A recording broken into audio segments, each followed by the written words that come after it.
નમસ્કાર વિદ્યાર્થી મિત્રો, દેવર્ષ એજ્યુકેશન ચેનલમાં તમારું સ્વાગત છે.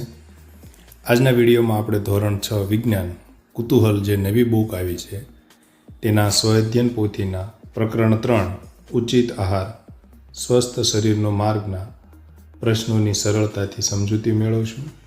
તો સૌથી પહેલાં ચાલો યાદ કરીએ તો આપણે આ પ્રકરણમાં શું અભ્યાસ કર્યો છે એ એક વખત નજર ફેરવી લઈએ. તો પોષક તત્વો, તો આહારના એવા ઘટકો કે જે ઉર્જા પ્રદાન કરે છે, વૃદ્ધિમાં મદદ કરે છે, શરીરના સમારકામમાં મદદ કરે છે અને રોગોથી રક્ષણ આપે છે તથા વિવિધ શારીરિક કાર્યોને જાળવી રાખે છે. આ બધા પોષક તત્વો છે. એમાં મુખ્ય ઘટકો વિટામિન અને ખનિજ તત્વોનો સમાવેશ થાય છે. કાર્બોહાઈડ્રેટ્સ તો ઉર્જાવર્ધક ખોરાક કે જે ઘઉં, મકાઈ જેવા અનાજ, બટાકા, શક્કરિયા જેવા શાકભાજી, કેળા, અનાનસ જેવા ફળોમાંથી પ્રાપ્ત થાય છે. ચરબી છે એ પણ ઉર્જાવર્ધક ખોરાક છે કે જે માખણ, મગફળી, અખરોટ, નાળિયેર વગેરેમાંથી પ્રાપ્ત થાય છે. પ્રોટીન છે એ શરીરવર્ધક ખોરાક છે કે જે શરીરની વૃદ્ધિ અને સમારકામમાં મદદ કરે છે. તે દાળ, કઠોળ, સૂકા મેવા, દૂધ, પનીર વગેરેમાંથી પ્રાપ્ત થાય છે. રક્ષણાત્મક પોષક તત્વો કે જે વિટામિન સ્વરૂપે વિવિધ ખાદ્ય પદાર્થોમાંથી પ્રાપ્ત થાય છે, A, B, C અને D સ્વરૂપે, અને એની ઉણપથી ત્રુટિજન્ય રોગો થઈ શકે છે. તો આ વિટામિનની વાત થઈ. ત્યારબાદ ખનિજ તત્વો, તો એ રક્ષણાત્મક પોષક તત્વો કે જે કેલ્શિયમ, આયોડિન અને આયર્ન સ્વરૂપે વિવિધ ખાદ્ય પદાર્થોમાંથી પ્રાપ્ત થાય છે અને તેની ઉણપથી વિવિધ ત્રુટિજન્ય રોગ થઈ શકે છે. વૃક્ષાંશ અથવા ફાઇબર, તો આપણા શરીરમાંથી અપાચિત ખોરાકને બહાર કાઢવામાં મદદ કરે છે અને મળત્યાગ સરળ બનાવે છે, જે પાચક રેસા તરીકે પણ ઓળખાય છે. સમતોલ આહાર, એટલે કે જે આહારમાંથી શરીરને યોગ્ય વૃદ્ધિ અને વિકાસ માટે જરૂરી તમામ પોષક તત્વો, વૃક્ષાંશ અને પાણી ત્રણે યોગ્ય માત્રામાં હોય તો એને આપણે સમતોલ આહાર કહી શકીએ. મિલેટ છે એ અનાજ જ છે, પણ એ વિવિધ આબોહવાકીય પરિસ્થિતિમાં સરળતાથી ઉગાડી શકાય એવા પૌષ્ટિક અનાજ હોય એને મિલેટ્સ કહે છે. તે ભારતના મૂળ પાકો છે. અન્ન યાત્રા, ઉત્પાદકથી વપરાશકર્તા, એટલે કે ખેડૂતના ખેતરમાંથી ઉત્પાદન થાય ત્યારથી વાપરનાર સુધી ખાદ્ય પદાર્થો દ્વારા કપાતા સમગ્ર અંતરને અન્ન યાત્રા તરીકે ઓળખવામાં આવે છે. હવે આપણે પ્રશ્નો જોઈએ. પ્રશ્ન 1, નીચે આપેલા પ્રશ્નો માટે સાચો જવાબ પસંદ કરીને તેનો ક્રમ તમારે બોક્સમાં લખવાનો છે. 1, લાડુ જેવા પરંપરાગત ખોરાકમાં ચરબીનો મુખ્ય સ્ત્રોત કયો છે? તો ઘઉં, ઘી, ગોળ અને ખસખસ. તો ચરબીનો મુખ્ય સ્ત્રોત ઓપ્શન બી ઘી છે. આધુનિક સમયમાં કયા સાધનને પરંપરાગત ચૂલાનું સ્થાન લીધું છે? તો આધુનિક સમયમાં પરંપરાગત સાધનનું સ્થાન છે એ ગેસ અથવા સગડી છે એણે લીધું છે. 3, આંખો અને ત્વચાને સ્વસ્થ રાખવા માટે નીચેના પૈકી શું ખાવું જોઈએ? આયોડિનયુક્ત મીઠું, લીલા મરચાં, મશરૂમ અને પપૈયું. તો આંખો અને ત્વચા માટે વિટામિન A છે જરૂરી છે અને વિટામિન A છે આપણને પપૈયામાંથી મળશે. તો ઓપ્શન ડી છે આપણો જવાબ થશે. રક્ષણાત્મક પોષક તત્વો કોને કહેવામાં આવે છે? તો વિટામિન અને ખનિજો છે એ રક્ષણાત્મક પોષક તત્વો છે. 5, આપણને વનસ્પતિ અને પ્રાણીઓમાંથી શું મળતું નથી? તો આપણને મીઠું છે એ વનસ્પતિ અને પ્રાણીઓમાંથી મળતું નથી, એ આપણને સમુદ્રમાંથી મળે છે. 6, નીચે વિધાન A અને તેનું કારણ R આપેલા છે. તેના સંદર્ભે તેની નીચે આપેલા વિકલ્પમાં સાચો વિકલ્પ પસંદ કરો. અહીં વિધાન A આપ્યું છે, બધા જ સ્ટાર્ચ કાર્બોદિત છે પરંતુ બધા કાર્બોદિત સ્ટાર્ચ નથી. કારણ આપેલું છે, સ્ટાર્ચ એ એક પ્રકારનો કાર્બોહાઈડ્રેટ છે તે ગ્લુકોઝના હજારો અણુઓ એકસાથે જોડાઈને બને છે એટલે કે દરેક સ્ટાર્ચ એ મૂળભૂત રીતે કાર્બોદિત જ છે. તો અહીંયા આપણો જવાબ આવશે ઓપ્શન એ અને આર બંને સાચા છે અને આર એ એની સાચી સમજૂતી છે. પ્રશ્ન 2. નીચે આપેલા વિટામિન અને ખનિજ તત્વોના સ્ત્રોત આપો. એટલે કે આપણને શેમાંથી મળશે એની વિગત અહીંયા આપણે લખવાની છે. તો વિટામિન B1 તો એ ચોખા, ઘઉં, દૂધ, માંસ અને લીલા શાકભાજીમાંથી મળશે. લોહ તત્વ છે એ પાલક, સફરજન, લીલા શાકભાજી, ગોળ અને કઠોળમાંથી મળશે. વિટામિન A ગાજર, પપૈયું, દૂધ, માખણ અને લીલા શાકભાજીમાંથી. વિટામિન D તો એ સૂર્યપ્રકાશ, માછલી, ઈંડા અને દૂધમાંથી મળશે. કેલ્શિયમ છે તો એ દૂધ, દહીં, પનીર અને લીલા શાકભાજીમાંથી આપણને મળશે.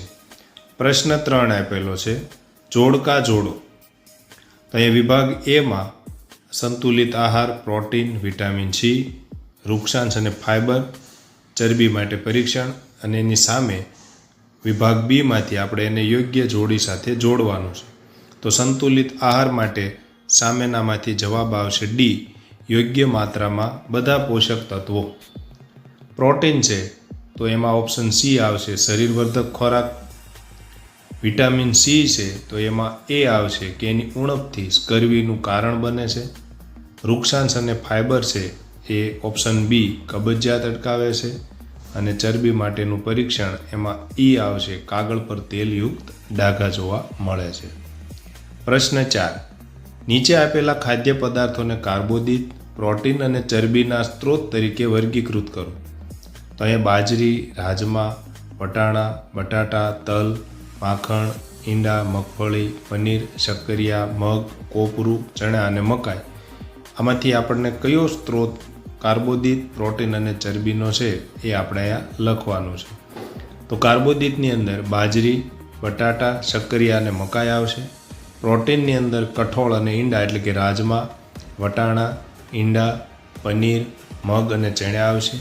જ્યારે ચરબીયુક્ત તેલી પદાર્થો હોય એવા તલ, માખણ, મગફળી અને કોપરું છે એ વર્ગીકૃત કરી શકીશું. પ્રશ્ન 5. ટૂંકમાં જવાબ આપો. સમતોલ આહાર કોને કહેવાય? તો જે આહારમાંથી શરીરની યોગ્ય વૃદ્ધિ અને વિકાસ માટે જરૂરી તમામ પોષક તત્વો, વૃક્ષાંશ એટલે કે ફાઇબર અને પાણી યોગ્ય માત્રામાં મળી રહે તેને સમતોલ આહાર કહે છે. ગઈકાલે દિવસ દરમિયાન તમે શું જમ્યા હતા તેની યાદી તૈયાર કરો.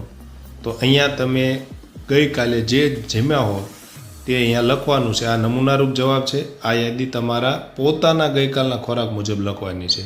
તો સવારનો નાસ્તો દૂધ અને પૌવા, જો તમે ચા અને ભાખરી ખાધી હોય તો એ પ્રમાણે લખવાનું છે. બપોરનું ભોજન તો રોટલી, શાક, દાળ અને ભાત. તમારે અહીંયા તમારા બપોરના ગઈકાલનું ભોજન લખવાનું છે. અને રાત્રિનું ભોજન ખીચડી અને કઢી. તો અહીંયા પણ તમે જે રાત્રે જમ્યા હોય તે જ લખવાનું છે. ત્રીજો પ્રશ્ન, ગઈકાલે લીધેલા ખોરાકમાંથી તમને કયા કયા પોષક તત્વો મળ્યા તે લખો. તો અહીંયા તમે જે યાદી બનાવી હોય એમાંથી કયા પોષક તત્વો મળે છે એ તમારે લખવાનું છે.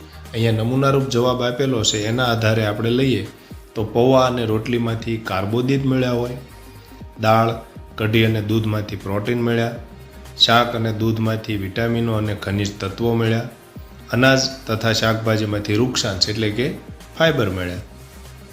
પ્રશ્ન 4. મનીષાનું વજન વધારે છે. તેણે પોતાની ભોજનની ટેવમાં શું શું ફેરફાર કરવો જોઈએ? તો મનીષાએ તળેલા, ચરબીયુક્ત અને ગળ્યા પદાર્થો ખાવાનું ટાળવું જોઈએ. કારણ કે ચરબીયુક્ત ગળ્યા પદાર્થો છે તળેલા એ વજન માટે જવાબદાર બને છે. તેણે તેના આહારમાં કાર્બોદિત અને ચરબીનું પ્રમાણ ઘટાડીને શાકભાજી, ફળો અને વૃક્ષાંશ એટલે કે ફાઇબરયુક્ત ખોરાકોનું પ્રમાણ વધારવું જોઈએ. તેમજ નિયમિત કસરત કરવી જોઈએ. 5. કાચા અને રાંધેલા શાકભાજીમાં શું તફાવત હોય છે? તો અહીંયા આપણે પોષક તત્વોના સંદર્ભમાં તફાવત જોવાનો છે. તો કાચા શાકભાજીમાં રહેલા પોષક તત્વો, ખાસ કરીને કેટલાક વિટામિનો અને વૃક્ષાંશ છે એ નાશ પામતા નથી અને તે પૂરતા પ્રમાણમાં મળી રહે છે. જ્યારે શાકભાજીને વધુ પડતા રાંધવાથી તેમાં રહેલા કેટલાક મહત્ત્વના વિટામિનો જેવા કે વિટામિન સી છે અને પોષક તત્વો છે એ ગરમીને કારણે નાશ પામે છે. ફૂડ માઇલ્સ એટલે શું? તો ઉત્પાદકથી એટલે કે ખેતર કે કારખાનાથી એટલે કે ખેડૂતના ખેતરમાંથી કે ખેડૂતના હાથમાંથી જે વપરાશકર્તા સુધી ખાદ્ય પદાર્થ દ્વારા કપાતા સમગ્ર અંતરને અન્ન યાત્રા અથવા ફૂડ માઇલ્સ કહેવામાં આવે છે. પ્રશ્ન 6. વિસ્તૃત જવાબ આપો. પ્રશ્ન છે અહીંયા, રમેશને છેલ્લા કેટલાક સમયથી ખૂબ જ થાક અનુભવાય છે. તે થોડું ચાલવાથી પણ હાંફી જાય છે. તેનો ચહેરો પણ ફિક્કો દેખાય છે. ડૉક્ટરે તેના લોહીની તપાસ કરી અને તેની ખામી દૂર કરવા માટે દવાઓ અને ચોક્કસ ખોરાક લેવાની સલાહ આપી છે. તો આટલી વાત ઉપરથી આપણે અહીંયા જવાબ આપવાના છે કે તે કયા રોગથી પીડાય છે. તો રમેશ છે એ એનિમિયા એટલે કે પાંડુ રોગના નામને રોગથી પીડાય છે. તેના આહારમાં કયા પોષક તત્વોની ઉણપ હોઈ શકે? તો પાંડુ રોગ છે એ આપણને ખબર છે કે લોહ તત્વની ઉણપથી થાય. તો રમેશને આહારમાં લોહ તત્વની ઉણપ છે એ હોઈ શકે. 3. આ સમસ્યા દૂર કરવા માટે તેણે કયા કયા ખાદ્ય પદાર્થો લેવા જોઈએ? કોઈ પણ 4. તો જે આહારમાં લોહ તત્વ હોય એવા ખાદ્ય પદાર્થો એને લેવા જોઈએ. તો પાલક, સફરજન, ગોળ, કઠોળ અને લીલા શાકભાજી જેવા લોહ તત્વયુક્ત પદાર્થો લેવા જોઈએ. બીજો પ્રશ્ન, મનીષને છેલ્લા કેટલાક સમયથી ગળાના ભાગમાં સોજો દેખાઈ રહ્યો હતો. તે ઘણીવાર થાક પણ અનુભવતો હતો. ડૉક્ટરે તેની તપાસ કરીને જણાવ્યું કે તેના શરીરમાં એક ખાસ ખનિજ તત્વની ઉણપ છે. તેને આહારમાં ચોક્કસ પ્રકારના મીઠાનો ઉપયોગ કરવાની સલાહ આપી. તો આ લક્ષણોથી આપણે કહી શકીએ કે ગળામાં સોજો કયા રોગમાં હોય અને મીઠાની ઉણપ એટલે કે આયોડિનની ઉણપ છે એ દેખાણે છે. તો એના આધારે આપણે અહીંયા જોઈએ પ્રશ્નો. મનીષ કયા રોગથી પીડાઈ રહ્યો છે? તો મનીષ છે એ ગોઈટર નામના રોગથી પીડાઈ રહ્યો છે કે આ ગોઈટર રોગની અંદર જ ગળું છે એ ફૂલી જતું હોય છે, જે એને અહીંયા સોજા સ્વરૂપે દેખાઈ રહ્યો છે. તેના આહારમાં કયા પોષક તત્વોની ઉણપ હોઈ શકે? તો તેના આહારમાં આયોડિન નામના ખનિજ તત્વોનો અભાવ હોઈ શકે. આ સમસ્યા દૂર કરવા માટે તે આહારમાં કઈ કઈ વસ્તુઓનો ઉપયોગ કરી શકે છે? તો જેમાંથી આયોડિન મળતું હોય એવી વસ્તુ એને ઉપયોગ કરવી જોઈએ. તો આ સમસ્યા દૂર કરવા માટે તેણે આયોડિનયુક્ત મીઠું, દરિયાઈ ખોરાક એટલે માછલી અને આયોડિનયુક્ત પાણી કે શાકભાજીનો આહારમાં સમાવેશ કરવો જોઈએ. 3. શું કોઈ એક ખાદ્ય પદાર્થમાં એક કરતાં વધુ પોષક દ્રવ્યો હાજર હોઈ શકે? એક ઉદાહરણ આપી તમારું મંતવ્ય જણાવો. તો હા, કોઈ એક ખાદ્ય પદાર્થમાં એક જ પોષક તત્વ હોય એવું જરૂરી નથી. કોઈ પણ એક ખાદ્ય પદાર્થમાં એક કરતાં વધુ પોષક દ્રવ્યો હાજર હોઈ શકે છે. ઉદાહરણ તરીકે આપણે દૂધની વાત કરીએ તો દૂધમાં પ્રોટીન, ચરબી, કેલ્શિયમ એટલે કે ખનિજ તત્વો અને વિટામિનો, વિટામિન સી સિવાયના વિટામિનો જેવા અનેક પોષક દ્રવ્યો એક સાથે હાજર હોય છે. એવી જ રીતે કઠોળમાં પ્રોટીન અને કાર્બોદિત બંને જોવા મળે છે. એટલા માટે આપણે કહી શકીએ કે એક ખાદ્ય પદાર્થમાં એક કરતાં વધુ પોષક તત્વો હાજર હોઈ શકે છે. 4. ત્રુટિજન્ય રોગ થવાનું કારણ શું છે? તેને અટકાવવા શું કરવું જોઈએ? તો ત્રુટિજન્ય રોગ ક્યારે થાય? તો કે લાંબા સમય સુધી આહારમાં એક કે વધુ પોષક તત્વોની ઉણપ એટલે કે અભાવ, આપણા શરીરને એક અથવા એકનાથી વધુ પોષક તત્વો લાંબા સમય સુધી ન મળે તો ત્રુટિજન્ય રોગ થાય છે. તો એને નિવારવા શું કરવું જોઈએ? તો કે જે આપણને નથી મળતું, જે પોષક તત્વોની ઉણપ હોય એ આપણે લેવા જોઈએ. અને આ ત્રુટિજન્ય રોગથી બચવું હોય તો તેને અટકાવવા માટે આપણે આપણા આહારમાં તમામ આવશ્યક પોષક તત્વો, વૃક્ષાંશ અને પાણી યોગ્ય માત્રામાં હોય એટલે કે સમતોલ આહાર લેવો જોઈએ. 5. વધારે માત્રામાં પ્રોટીન અને વિટામિનયુક્ત આહાર આપણા શરીરમાં શું અસર કરે છે? તો વધારે પડતું પ્રોટીન કે વિટામિન સી લેવાથી શરીરને ફાયદો થવાને બદલે નુકસાન થઈ શકે છે. વધુ પડતું પ્રોટીન લેવાથી કિડની પર ભાર વધે છે અને મેદસ્વીતા એટલે કે વજન વધવું તથા પાચનની સમસ્યાઓ થઈ શકે છે. આયોડિનના દ્રાવણનો ઉપયોગ કરીને ખાદ્ય પદાર્થમાં કયા પોષક તત્વોની ચકાસણી કરી શકાય છે? કેવી રીતે? તમારા અવલોકનો નોંધો અને તારણ આપો. તો કયા પોષક તત્વોની આપણે ચકાસણી કરી શકીએ? તો આયોડિનના દ્રાવણથી ખાદ્ય પદાર્થમાં સ્ટાર્ચ એટલે કે કાર્બોદિતની ચકાસણી થાય છે. કેવી રીતે થાય? તો કે ભાઈ ખાદ્ય પદાર્થ હોય એના ઉપર આયોડિનના દ્રાવણના 2-3 ટીપા નાખવાના. પછી અવલોકન કરવાનું કે જો ખાદ્ય પદાર્થનો રંગ ભૂરો કે કાળો થઈ જાય છે તો તે દર્શાવે છે કે ખાદ્ય પદાર્થમાં સ્ટાર્ચ હાજર છે. જો ભૂરો કે કાળો ન થાય અને રંગ ન બદલે તો એમાં પોષક તત્વની અંદર સ્ટાર્ચ એટલે કે કાર્બોદિત હશે નહીં. તો આ રીતે આપણે પોષક તત્વ સ્ટાર્ચની સહી ચકાસણી કરી શકીએ છીએ. પ્રશ્ન 7. વૈજ્ઞાનિક કારણ આપો. 1. દૂધ સમતોલ આહાર છે. તો દૂધમાં શરીરને યોગ્ય વૃદ્ધિ અને વિકાસ માટે જરૂરી એવા લગભગ તમામ મુખ્ય પોષક તત્વો જેવા કે પ્રોટીન, ચરબી, કાર્બોદિત, વિટામિનો અને કેલ્શિયમ જેવા ખનિજ તત્વો યોગ્ય પ્રમાણમાં હાજર હોય છે. તેથી દૂધને સમતોલ આહાર ગણવામાં આવે છે. જંક ફૂડ બિન આરોગ્યપ્રદ છે. કારણ કે જંક ફૂડ જેવા કે બર્ગર, પીઝા, ફાસ્ટ ફૂડમાં વધુ પડતી ચરબી, ખાંડ અને સોડિયમ હોય છે. પરંતુ શરીર માટે જરૂરી વિટામિનો, ખનિજ તત્વો અને વૃક્ષાંશ એટલે કે ફાઇબરનો અભાવ હોય છે. તેનાથી સ્થૂળતા એટલે મેદસ્વીતા અને સ્વાસ્થ્ય સંબંધી અનેક સમસ્યાઓ થાય છે. તેથી જંક ફૂડ બિન આરોગ્યપ્રદ છે. 3. મિલેટ્સને પૌષ્ટિક અનાજ તરીકે ઓળખવામાં આવે છે.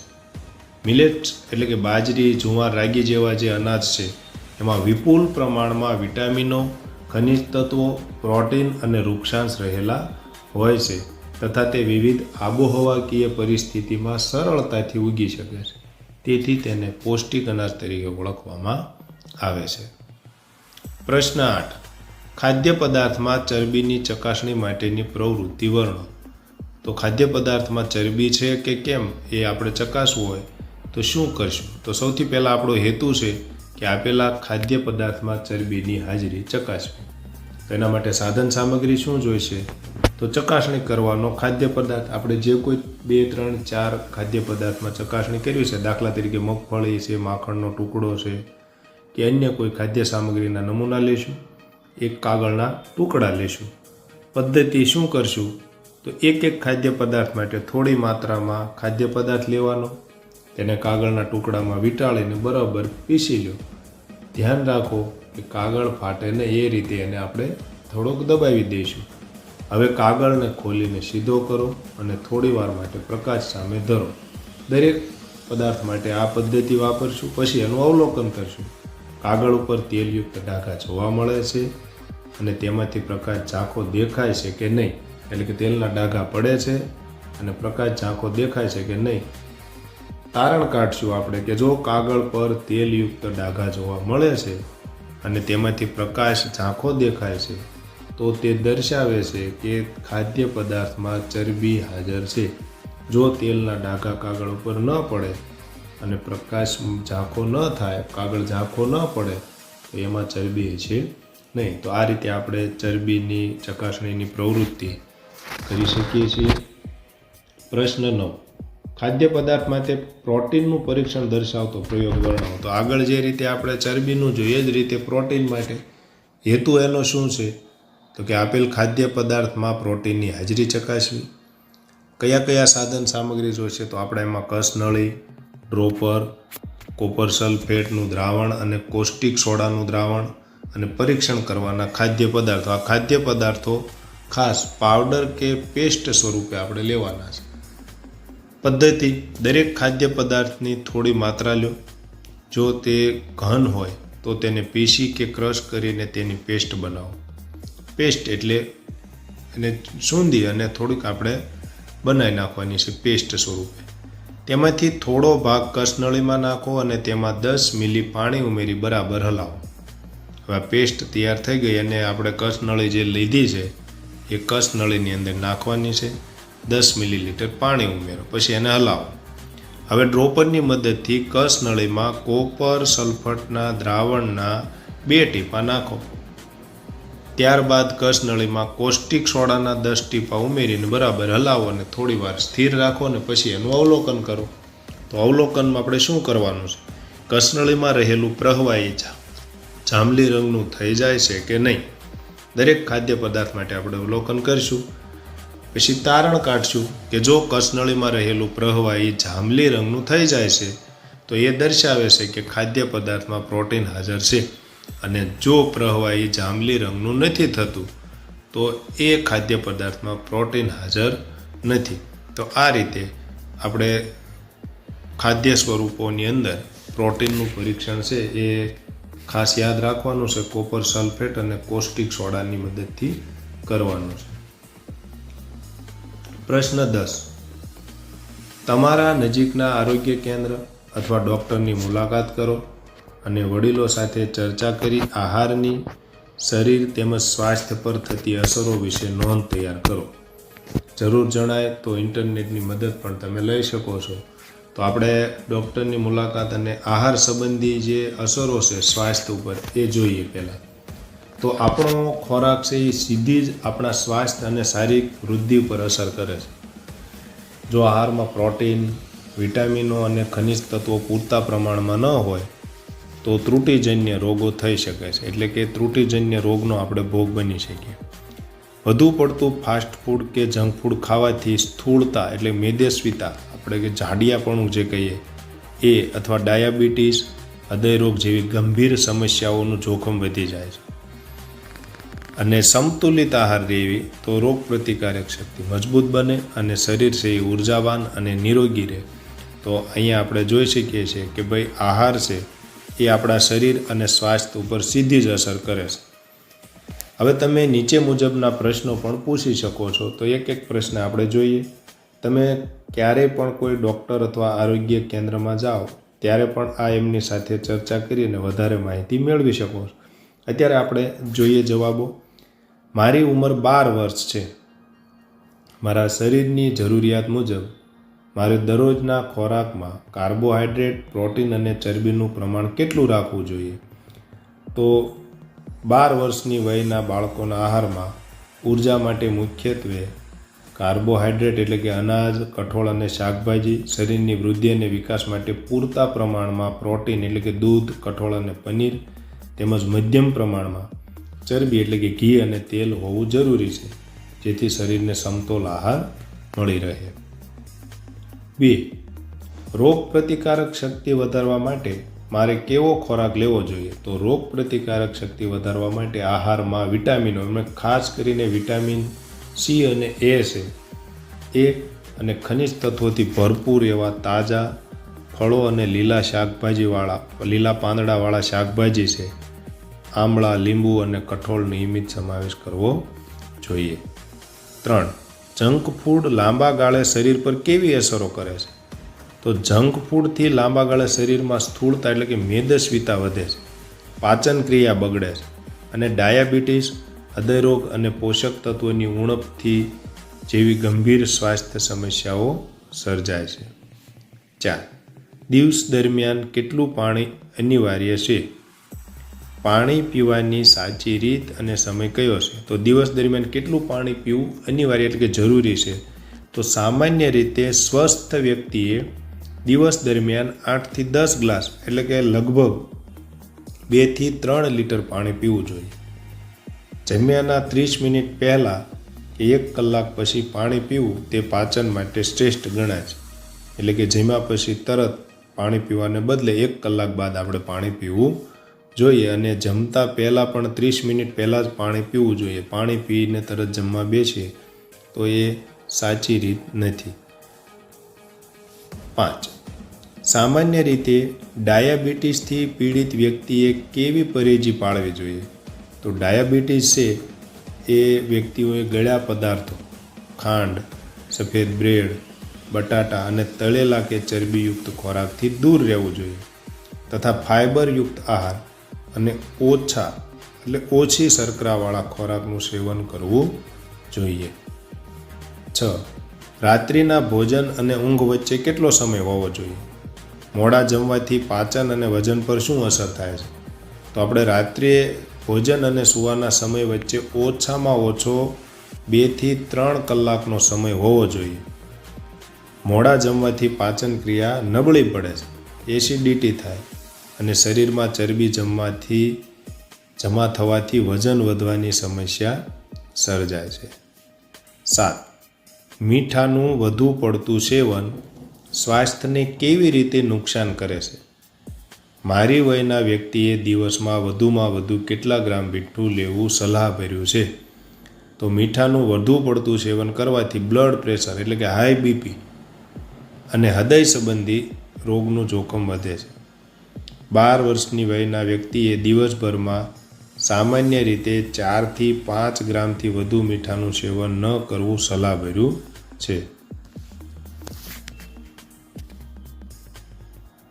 8. ઋતુ પ્રમાણે આહારમાં કેવો ફેરફાર કરવો જોઈએ?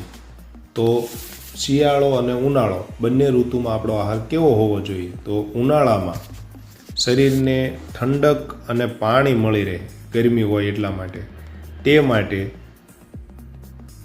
તરબૂચ, ટેટી, લીંબુનું શરબત જેવા રસાયણયુક્ત ફળો અને હળવો ખોરાક લેવો જોઈએ. જ્યારે શિયાળામાં ઠંડી હોય એટલે શરીરને ઉર્જા અને ગરમાવો મળી રહે, તે માટે અડદના લાડુ, બાજરીના રોટલા, તલ, ગોળ અને શક્તિવર્ધક ખોરાક લેવો જોઈએ. 9. બાળકો અને વૃદ્ધોના આહારમાં કઈ બાબતોનું ખાસ ધ્યાન રાખવું જોઈએ? ઉંમર પ્રમાણે પોષક તત્વોની જરૂરિયાત કેવી રીતે બદલાય છે? તો બાળકોના વિકાસ માટે પ્રોટીન, કેલ્શિયમ અને વિટામિનો બધું જરૂરી છે. જ્યારે વૃદ્ધોની પાચન શક્તિ નબળી હોવાથી તેમને સાદો, સરળતાથી પચી જાય તેવો અને પોષક તત્વોથી ભરપૂર આહાર આપવો જોઈએ. ઉંમર અને શારીરિક શ્રમ પ્રમાણે શરીરની ઉર્જા અને પોષક તત્વોની જરૂરિયાત બદલાતી રહે છે. 10. વિટામિનની ગોળીઓ લેવી જરૂરી છે? કુદરતી ખોરાકમાંથી પૂરતું પોષણ મેળવવા માટે કયા ઘરેલું ઉપાયો કરી શકાય? તો શું વિટામિન આપણા શરીરમાં પૂરતું હોય તો એ મેળવવા ગોળીઓ લેવી જરૂરી છે? તો જો સંતુલિત આહાર નિયમિત લેવામાં આવે તો અલગથી વિટામિનની ગોળીઓ લેવી જરૂરી નથી. અને કુદરતી પોષણ માટે મોસમી ફળો, તાજા શાકભાજી, ફણગાવેલા કઠોળ, આખું અનાજ એટલે કે જે આપણે મિલેટ્સની વાત કરીએ, લીલા પાંદડાવાળા શાકભાજીનો આહારમાં નિયમિત ઉપયોગ કરવો જોઈએ. પ્રશ્ન 11. ફકરો વાંચી પ્રશ્નોના જવાબ આપો. તો અહીંયા એક ફકરો આપેલો છે, આહાર અન્નનો જે બગાડ થાય છે એના અનુસંધાને છે. દુનિયામાં લાખો લોકો ભૂખ્યા પેટે સૂઈ જાય છે, ત્યારે બીજી તરફ ટનબંધ ખોરાક કચરા પેટીમાં જાય છે. ખોરાકનો બગાડ માત્ર અન્નનો બગાડ જ નહીં, પરંતુ તેને ઉગાડવા માટે વપરાયેલું પાણી, મહેનત અને કુદરતી સંસાધનનો પણ બગાડ છે. લગ્ન પ્રસંગો, હોટલો અને ઘરોમાં જરૂરિયાત કરતાં વધુ રંધાયેલા ખોરાક ઘણીવાર ફેંકી દેવામાં આવે છે. આપણે હંમેશા થાળીમાં એટલું જ લેવું જોઈએ જેટલી ભૂખ હોય. વધેલો ખોરાક જરૂરિયાતમંદને આપીને અથવા તેનો યોગ્ય રીતે સાચવીને આપણે આ બગાડ રોકી શકીએ છીએ. અન્ન એ પૂર્ણ બ્રહ્મ છે. એ યુક્તિને સાર્થક કરવા માટે ખોરાકનું મૂલ્ય સમજવું ખૂબ જરૂરી છે. તો આ ફકરા આધારે પ્રશ્નો જોઈએ. ખોરાકનો બગાડ કેવી સમસ્યા છે? તો આપણે જોયું કે ભાઈ ખોરાકનો બગાડ એક ગંભીર સમસ્યા છે. શા માટે? તો કારણ કે એક તરફ લાખો લોકો ભૂખ્યા પેટે સૂઈ જાય છે કે જેને ખાવાનું મળતું નથી, જ્યારે બીજી તરફ ટનબંધ ખોરાક છે એ કચરા પેટીમાં ફેંકાય છે. 2. ખોરાકનો બગાડ થવાથી અન્ન સિવાય બીજી કઈ કઈ વસ્તુઓનો બગાડ થાય છે? તો ખોરાકનો બગાડ થવાથી માત્ર અન્નનો જ બગાડ નથી થતો, પણ અન્નની સાથે સાથે એને ઉગાડવા માટે વપરાયેલું પાણી, મહેનત અને કુદરતી સંસાધનનો પણ બગાડ થાય છે. 3. સામાન્ય રીતે કઈ કઈ જગ્યાએ ખોરાકનું વધુ બગાડ થતો જોવા મળે છે? તો આપણે ફકરામાં જોયું કે લગ્ન પ્રસંગો, હોટલો અને ઘરોમાં જરૂરિયાત કરતાં વધુ રંધાયેલા ખોરાકમાં બગાડ થતો જોવા મળે છે. 4. અન્નનો બગાડ અટકાવવા માટે થાળીમાં ખોરાક લેતી વખતે શું ધ્યાન રાખવું જોઈએ? તો થાળીમાં હંમેશા એટલો જ ખોરાક લેવો જોઈએ જેટલી ભૂખ હોય, જેથી અન્નનો બગાડ અટકાવી શકાય. 5. વધેલા અન્નનો સદુપયોગ કેવી રીતે કરી શકાય? તો વધેલા અન્ન કે ખોરાકને જરૂરિયાતમંદોને આપીને અથવા તેને યોગ્ય રીતે સાચવીને તેનો સદુપયોગ કરી શકાય. 6. આ ફકરામાં કઈ પ્રખ્યાત યુક્તિ એટલે કે કહેવતનો ઉલ્લેખ કરવામાં આવ્યો છે? તો આ ફકરામાં અન્ન એ પૂર્ણ બ્રહ્મ છે એ યુક્તિનો ઉલ્લેખ કરવામાં આવ્યો છે. પ્રોજેક્ટ વર્ક અહીંયા આપેલો છે કે તમારા ઘરમાં કે મધ્યાહન ભોજનના રસોડામાં ખોરાકના બગાડ વિશેની માહિતી મેળવવા માટે દૈનિક આહાર અને તેની બગાડની નોંધ કરો. તો અહીંયા તમારે સોમવારથી રવિવાર સુધીના દરેક તમારા દૈનિક આહારની વાનગીઓ લખવાની અને એનો આહારનો બગાડ છે એ કેવો થયો છે એની તમારે અહીંયા નોંધ કરવાની છે. આના માટે તમને 2-3 દિવસની વિગત યાદ હોય તો એ લખવાની છે અને એનો બગાડ થયો છે કે નહીં એ લખવાનું. નહીંતર દરરોજ એક વારની વાનગી અને બગાડ લખવાનો. અઠવાડિયામાં તમારો આ પ્રોજેક્ટ છે એ તૈયાર થઈ જશે.